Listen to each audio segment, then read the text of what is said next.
guys. Hi, Hi, Sam! Hi, Sam. Dito na ba lahat, guys? Galing kasi akong church. Same, kakauwi ko lang from church. Grabing init sa labas. Ayaw nga pala, pagkagaling ko rin, ang daming tao kanina. Pero iba pa rin talaga yung pakiramdam pagkatapos magsimba. Wait, same here. 8 na ako nakarating pero nakahabol pa sa homily. Sobrang nakarelate ako sa message. Ako naman, nakikinig lang ko ng online mas habang kumakain. Pero alam mo yon, kahit online, feel mo pa rin yung presence ng peace. Parang collective recharge, no? After such a toxic week natin, sobrang timely niya. Exactly. Hindi ko nga in-expect na makakasingit pa ako ng church today. Pero worth it naman talaga, parang emotional reset. Tapos ang timing pa ng topic natin ngayon, all about faith and spirituality. Ang chill pero ang lalim din. Kaya nga parang hindi lang review sessions, reflection din. Sakto, finals na natin bukas. Kailangan natin ng both mental and spiritual support. At yun lang, sinisimulan yung questions. Yes, kami mga na-indigo muna. First question tayo. How can students harmonize their spiritual practices with academic responsibilities, foster personal growth and academic excellence? For me, spiritual routines don't need to be upbeat. Kahit like prayers before studying or just eating cake after sobrang productive day, sobrang helpful na. Totoo, ako ginagawa kong mental prep yung prayer. Like before exams or quizzes. Kahit 10 seconds of silence and breathing. Parang nilalabas ko muna yung kaba.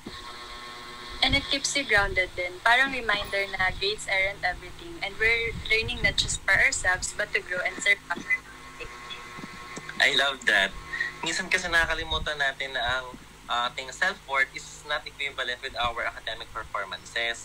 Spiritual grounding reminds you of your purpose, di ka? Yes, and when you're spiritually aligned, mas clear ang goals mo. Hindi ka lang basta nagre-review, nag-aaral, ka with intention.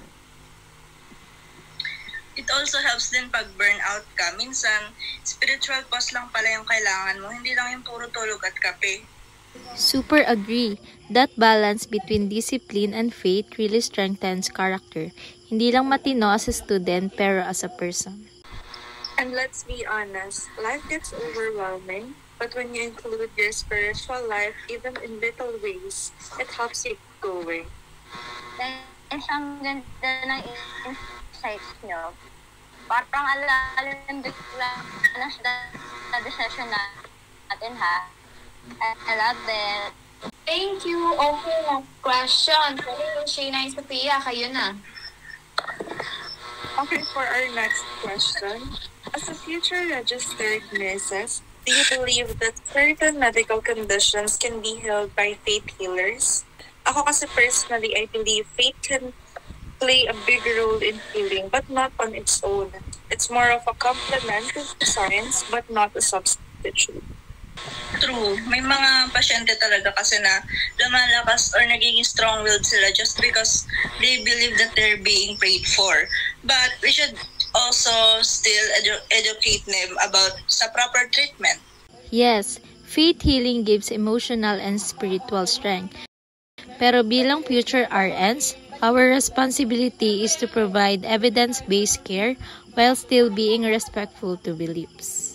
Parang no? Healing the body but also supporting the mind and soul. It's a delicate balance, pero ang key doon, respect and proper guidance. Hindi natin pinipilit, pero ina-assure natin ang safety nila. Oo, and as a nurses, kailangan din natin i-acknowledge yung hope na hope is powerful. Kahit hindi scientifically measurable, malaking factor siya sa recovery ng patient natin. Ang galing nga no? We're learning na health isn't just physical. Minsan emotional or spiritual support ang lang talaga ang kulang. Agree. And patients can feel that. When you respect their faith, mas comfortable sila sa care na binibigay natin.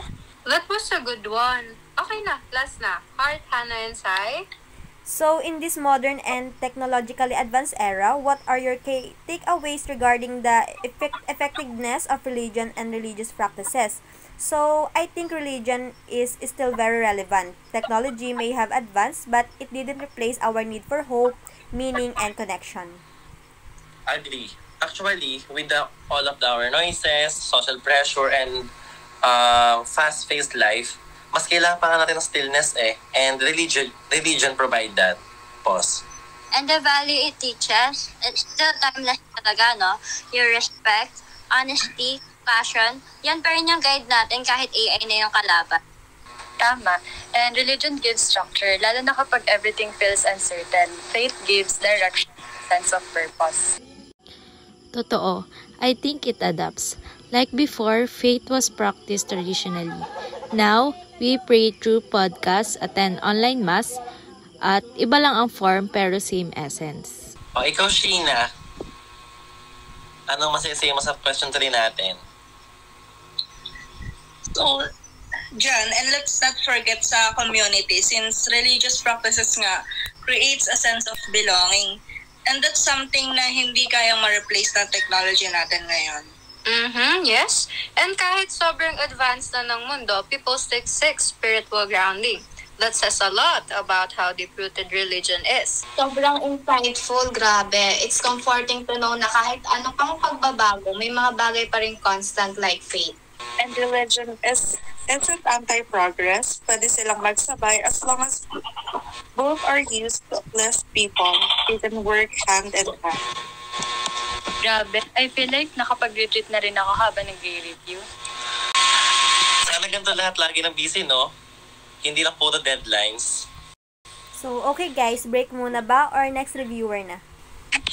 Break muna tayo, pero solid ang discussion, sobrang nakaka-refresh.